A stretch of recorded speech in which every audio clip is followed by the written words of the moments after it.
Hi, I'm Parker Dahl, And I'm Warren Eichhoff. and welcome to So What? Place where we answer the question that's on the mind of many of our students. So what? Today we're going to discuss the concept of imperialism. Right. Imperialism is a domination by one country of the political, economic, or cultural life of another country or region. Let's imagine that Mr. Dahl here is a country. Mr. Dahl has lots of resources. Let's say that I'm another country. I don't have a lot of things, but I'm stronger than Mr. Dahl. No, you're not.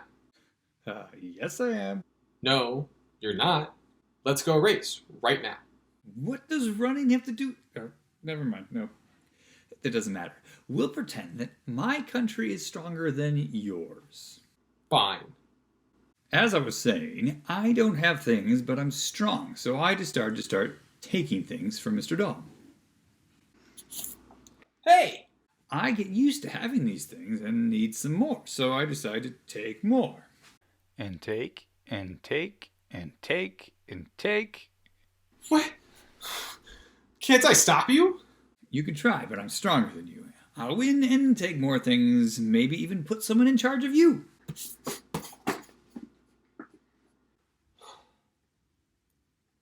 So what?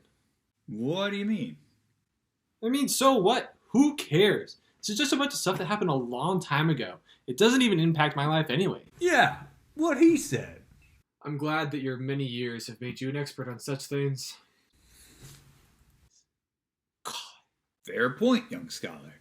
Let us change tack for a moment. Mr. Dahl, can you think of any reason why we would learn this information? I can think of many. One being that imperialism impacts the world to this day. How so? Well, as it turns out, the way things are today is directly influenced from what happened in the past. If one just looks at Africa, the continent, they can see the impact of imperialism.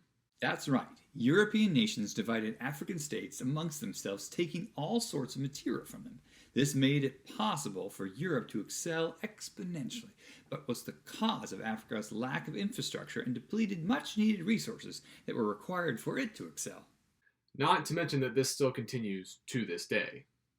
Wait, I thought this ended after the World Wars. State-sponsored imperialism ended, sure, but not the exploitation of countries for their resources. This is not only prevalent in countries where an organization worked in secret to control the flow of goods. Like when the American CIA overthrew the Guatemalan government to make sure corporations controlled the banana market, or when the US cut off foreign aid to Chile because they wanted to prevent the spread of socialism. Both forms of imperialism. Wow, that was really correct. Nice work.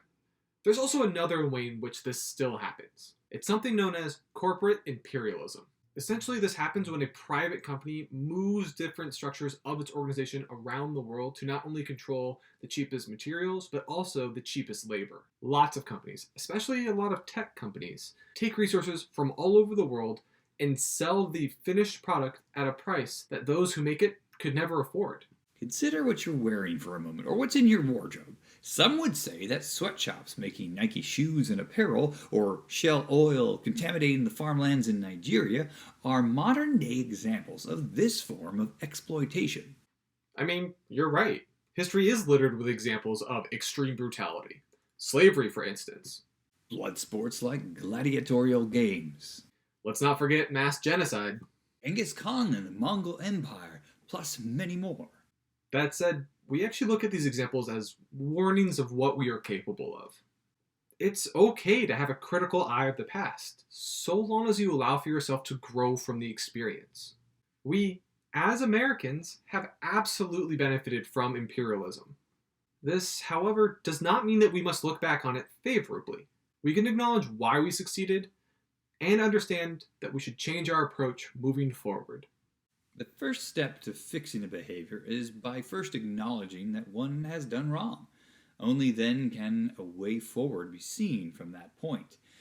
And if you still are skeptical that the US or the West did not benefit from the exploitation of entire continents, then consider this.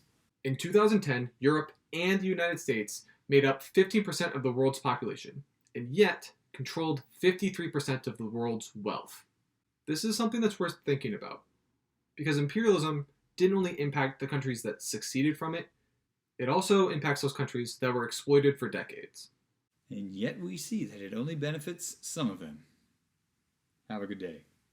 Cool. Go learn some stuff. Huh. I suppose this stuff is still relevant.